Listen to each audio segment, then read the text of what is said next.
আমরা তখন ক্লাস 5-6-এ পড়তাম, তখন এই জায়গাগুলো আসতাম, এই বাঁশবাগানের মধ্যে সাইকেল নিয়ে এসে। একবার কী ছিল জানিস, আমরা প্রায় 5-6টা বন্ধু এসেছি, তো জল সবাই তুলেছে মাছ চাষের জন্য, কাদা কাদা রয়েছে। তো দূর থেকে একটা বন্ধু বলছে ভাই, হ্যাঁ ও তো জানি, শুকনো শুকনো বলে দৌড় মেরেছে, এক দৌড়ে সোজা সোজা, হাঁটু এতটা ডুবে গেছিলো। তো লাস্টের জুতো খুঁজে পাইনি, একটা পাশে এই পাড়ে এসেছি, এবার নেমে এখান থেকে একটা বাড়িতে পা ধুতে এসেছি। তা বাড়িওয়ালা বলছে কটা মাছ ধরলে, বলছে মাছ ধরতে গিয়ে জুতো হারিয়ে দিয়েছি, এত মাছ ধরেছি। বাড়ি গেছে, বাড়িতে বলছে জুতো নেই, কুর্তায় নিয়ে চলে গেছিলো। বলে তোর জুতো এক কুর্তায় নিয়ে গেছে, নতুন জুতো। ও কাল মানে রাত্রেবেলা কিনে পরের দিন সকালে পড়তে,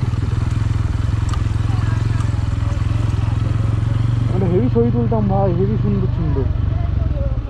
আরে তখন, আরে আমরা মাটি কাটা বলে একটা জায়গা ছিল, ওখানেও যেতাম, সুন্দর এরকম পুরো ইয়ে মনে হবে তোর, মনে হয় পাহাড়ে ঘুরতে এসেছি। ঠিক মাটি এখান থেকে কেটে কেটে খাজে খাজে এরকম মিডিলে মিডিলে উঁচু উঁচু,